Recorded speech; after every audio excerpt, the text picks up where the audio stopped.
Magandang araw po sa inyong lahat mga kababayan at ito nga mga karibin natin na kademonyuhan ni Matibag ipinakita sa impeachment. At ito pa mga kababayan, Romualdez nilaglag na. Nako, yan po mga kababayan ang ating alamin sa video ito. Pero bago po natin simulan yan mga kababayan, palike naman po ng video ito. Malaking tulong po yan. Maraming salamat po. At ito nga mga kababayan, simulan na po natin to. Ito, unahin po natin si si Romualdez mga kababayan. May Vice President na nagsasalita ng ganyan, threatening to the President, ngayon subject of impeachment. Kasi gago ang Presidente. Yun. Gago kayong lahat dyan sa nagsasalita yung Vice President kasi tarantado kayo. Yun yung realidad. Mga ungas kayo, mga hipokrito. Magastos kayo sa impeachment tapos putaragis. Tignan niyo yung rating, tama yung sinasabi, 57% ang rating ng tao, hindi pa presidente yan. Vice President pa lang yan. Yung rating ng presidente, negative, 27. That is something to sasabi, snapshot. Kagaguhan. Sige, pwersahin ninyo, impeach niyo yung tao. Tignan ninyo, yung pag-omit ninyo ng mga leader, huliin nyo lahat ng leader, will not stop the revolution. Yun ang kala ninyo. It will not stop a revolution. The Filipino people are fed up with you. Maungas kayo. And they have every right, the Filipino people, to stand up and defend the Constitution.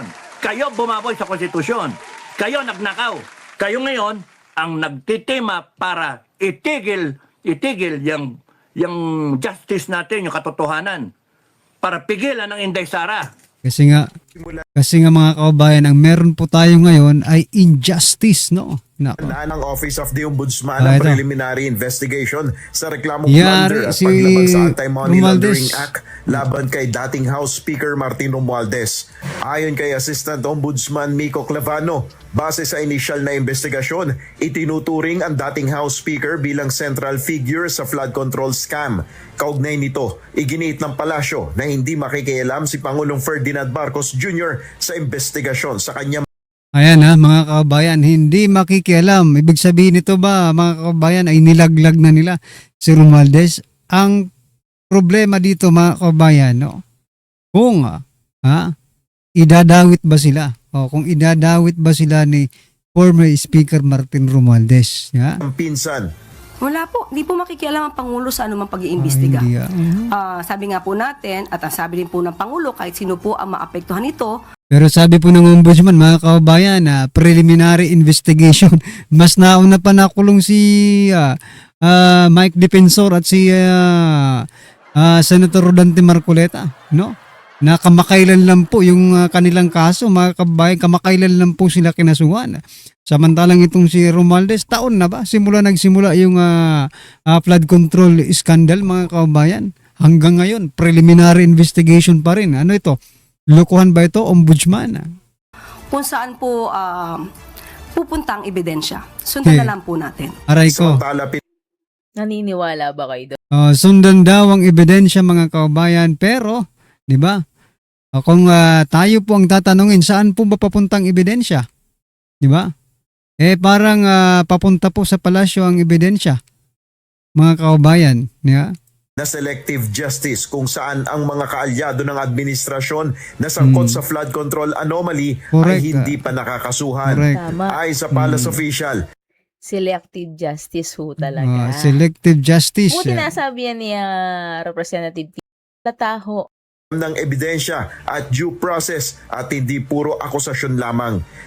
Yung mga hindi halos sanay sa mga humaharap sa korte o nagsasampa ng kaso, pwede na sabihin na nababagalan sila. Pero sa realidad, pag kayo po mismo. Hindi naman tanga ang taong bayan, Auntie Claire. Nauna pa si Marcoleta kaysa kay Romualdez. Mabilis kayo kapag kalaban, pero pagkakampi, halos singbagal ng pagong ang lakad ng mga kaso. Nako. Ang nandoon at nagsasampa ng court sa kaso.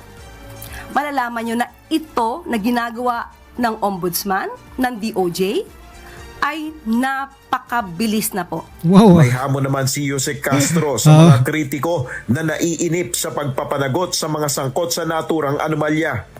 So lahat ng mga naiinip Oh, Kung meron na kayong ebidensyang konkreto, gag. go ahead and file the cases. Now.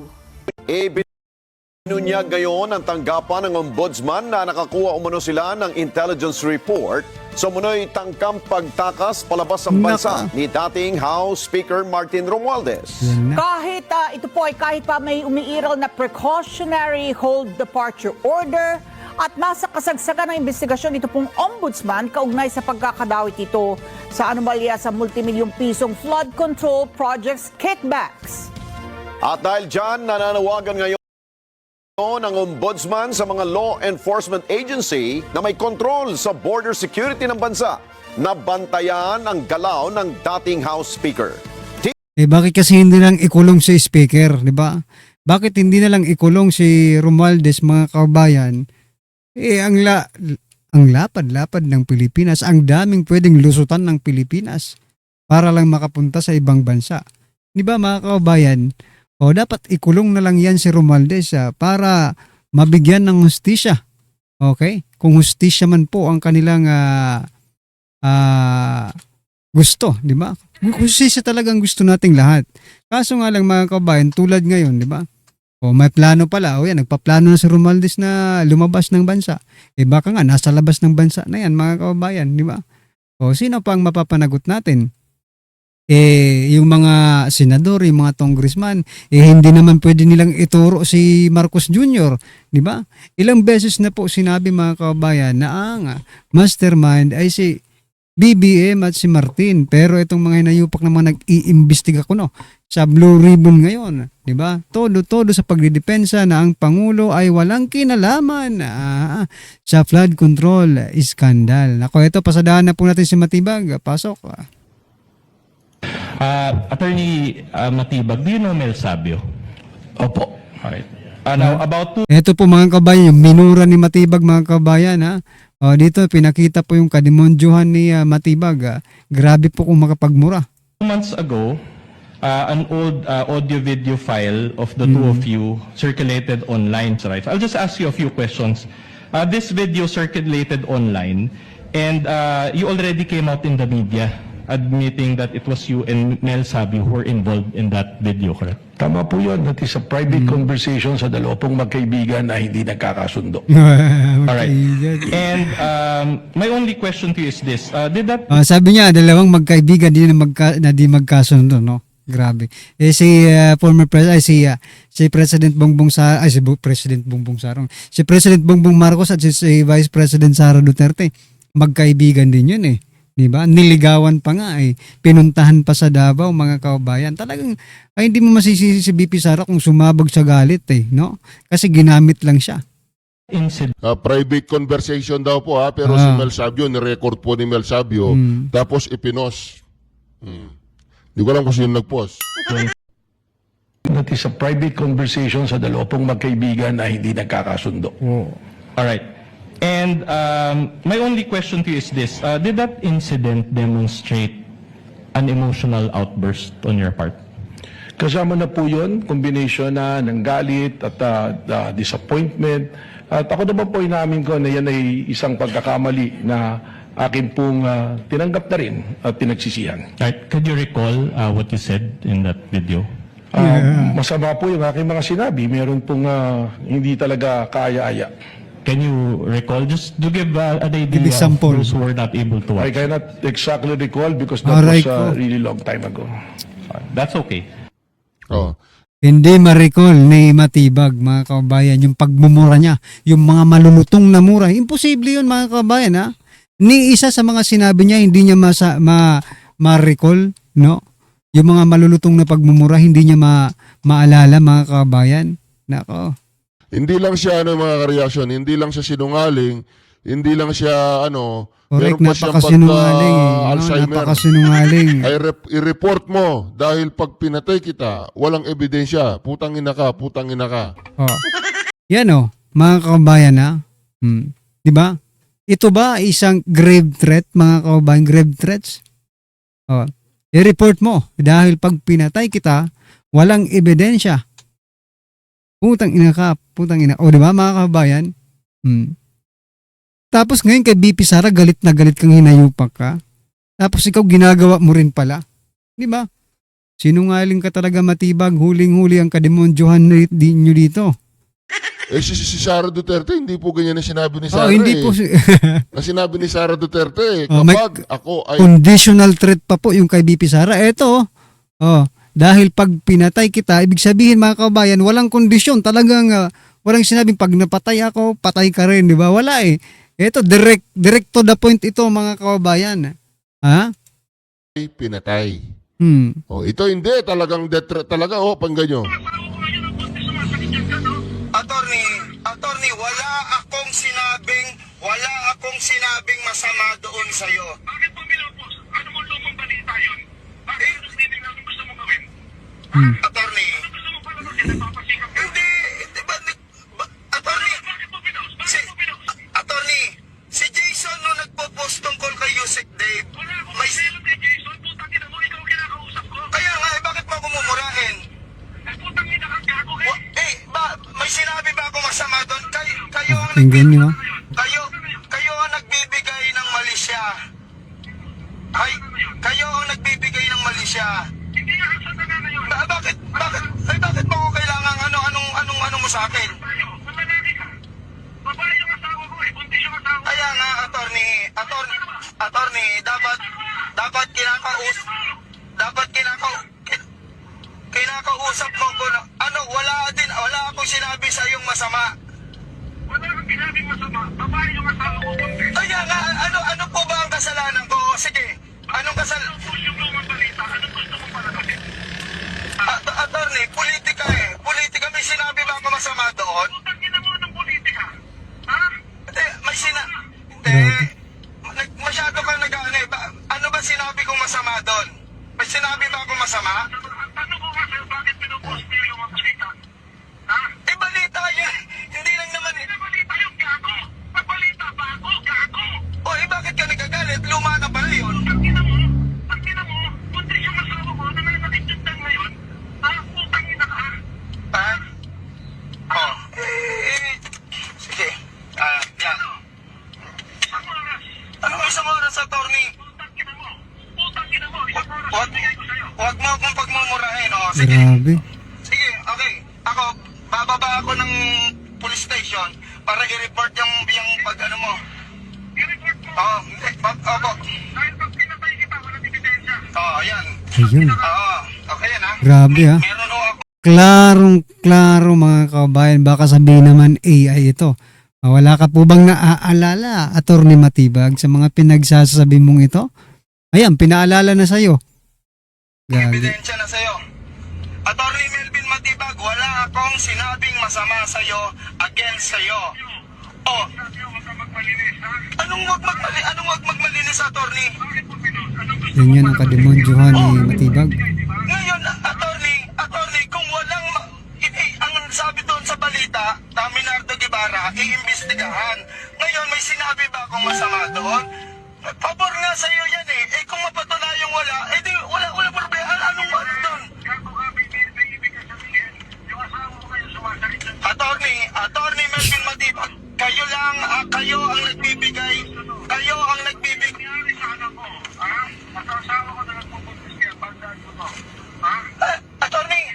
Attorney, balita sa TV yan, bakit mo sa akin isisisi? Anong balita sa anong hindi mo sabihin? Balita yan bakit mo ako pinagbabandaan mo na ako?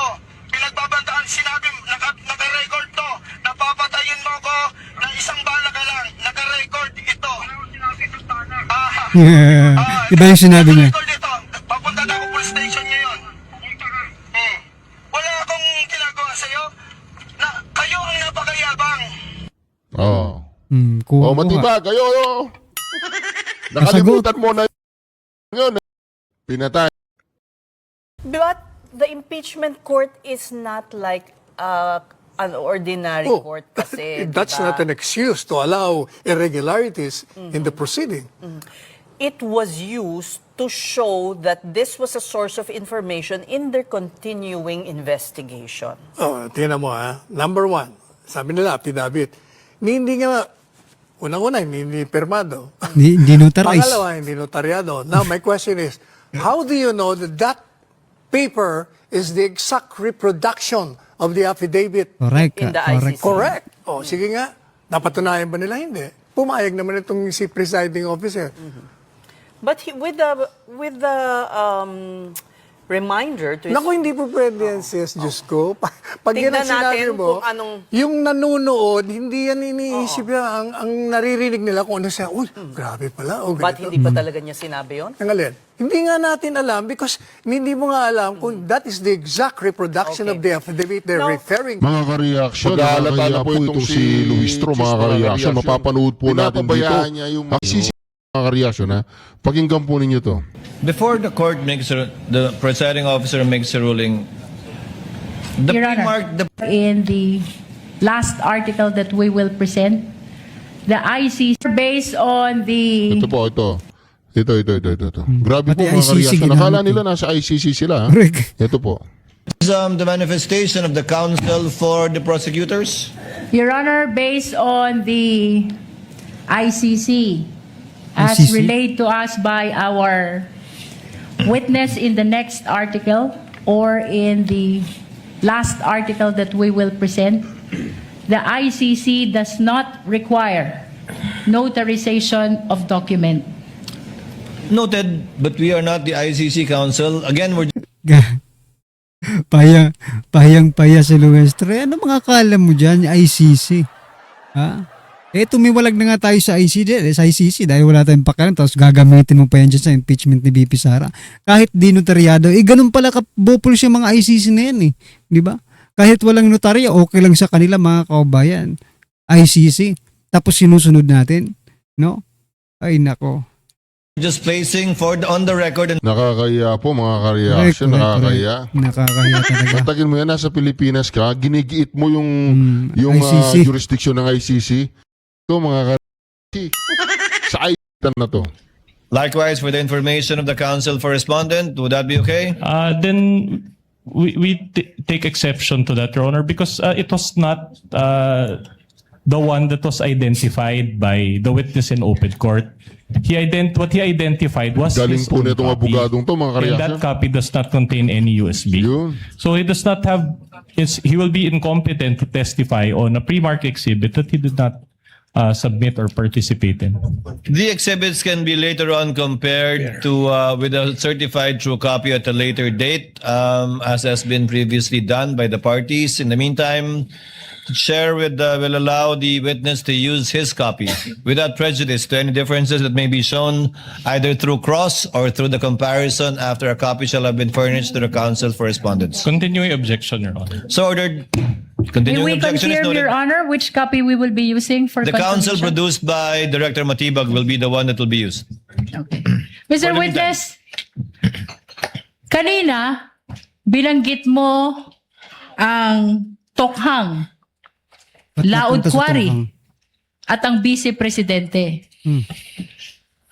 Saang partikular na bahagi ng affidavit ni Arturo Las Cañas na ipinapakita mo ngayon tumutukoy dito sa mga binanggit mo? Objection, Your Honor. Then that already goes into the contents of such affidavit. And since the witness is not the one who executed the affidavit, then he has no personal knowledge and incompetent to answer that question. Your Honor, may I respond? Moreover, the court already ruled, Your Honor. Counsel for the prosecutor may respond before the court rules on the objection. Your Honor, the witness is merely pointing to that pertinent portion of the affidavit. And later, Your Honor, for the record, we will just be asking him to read into the records. Just short rejoinder, Your Honor. Counsel for the Nakakaya po. respondent may give his rejoinder. Objection, the document will speak for itself.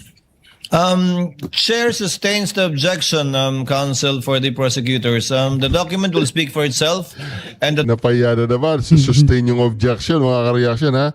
Pag sinabi sustain, aprobado po yung objection ng abogado po ni BP Sara Duterte. Nakakaya po itong si Luistro talagang. document will be furnished to the senator judges anyway, given that it's part of the annexes. Let the witness merely testifies to the fact that he included the affidavit of Mr. Las Cañas as part of his investigation and part of his narration of his investigation to prove, quote, pattern of violence. But again, not as to the truth and the contents of the affidavit itself. Move on, counsel. With that, Your Honor, we will be requesting for the submarking of the pertinent portion of the affidavit of Arturo Las Cañas, the witness already Punta na kay referred Las to. Cañas na. Again, only as to tenor, but not as to the truth, counsel. For the record and for the information of the senator judges, you may do so. For purposes, Your Honor, of reference, which particular portion to be submarked, Your Honor? May we ask the witness to make reference or point which part of that affidavit he is referring to? In his investigation, counsel. Same objection, Your Honor. As part of his investigation, witness may answer. As part of our investigation, ang importante po para sa amin dito, Good in establishing naman the pattern of violence is yung paragraph 270 and paragraph 270B and paragraph 270D. 270. For purposes of submarking, Your Honor, may we ask which particular part of paragraph 270 the witness first referred to?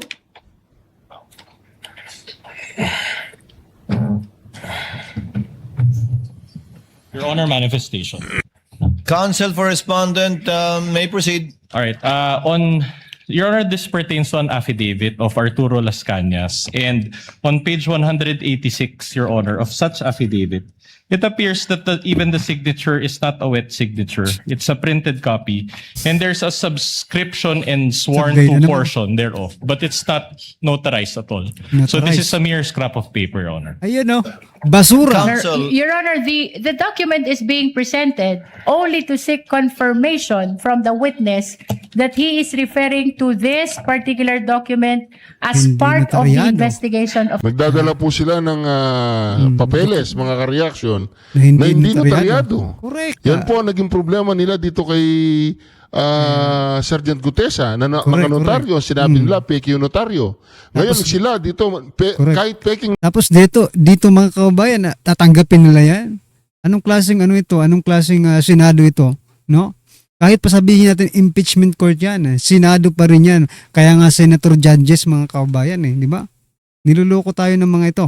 notaryo, mga ka-reaction, wala po sila, kahit peking notaryo. Special Task Force. We are not presenting it to prove the truthfulness of the contents of the affidavit. Ano pala The yan? question only, Your Honor, is whether or not this is the document that was part of the consideration of the Special Task Force in Objection, Your investigating on the Honor. threat by Kung ganun pala, objection your honor, irrelevant. Itapon na yung scrap na yan. Nako. the President to the life of the Just a President. short Your Honor. rejoinder, Your Honor. Counsel may give a rejoinder Then- or additional manifestation. Then we will not allow this witness to build on the basis of a mere scrap of paper, Your Honor.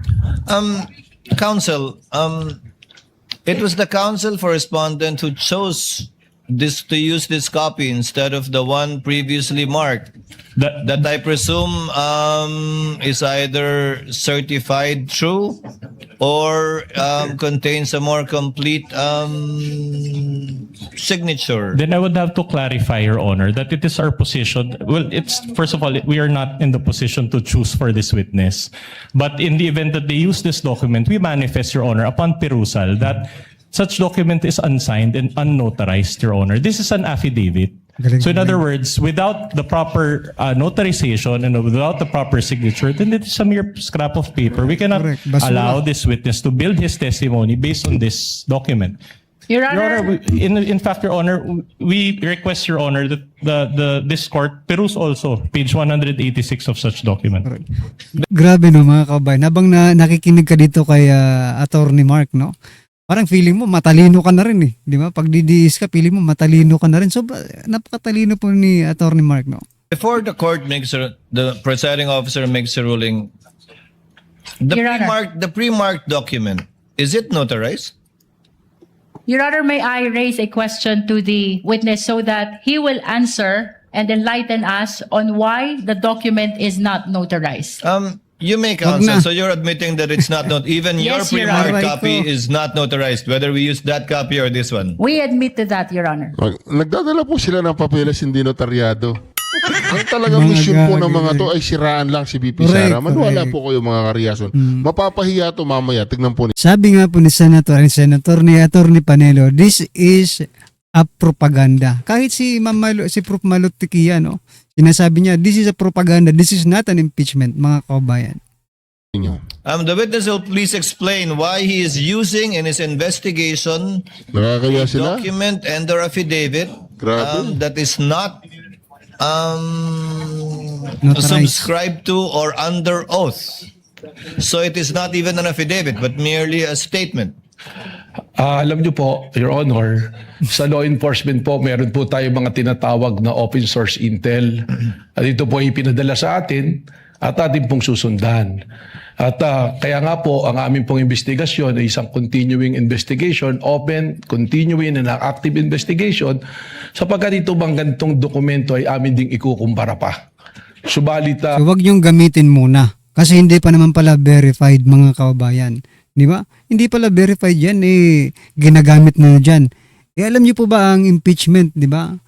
This is all based on legal evidence, mga kabayan.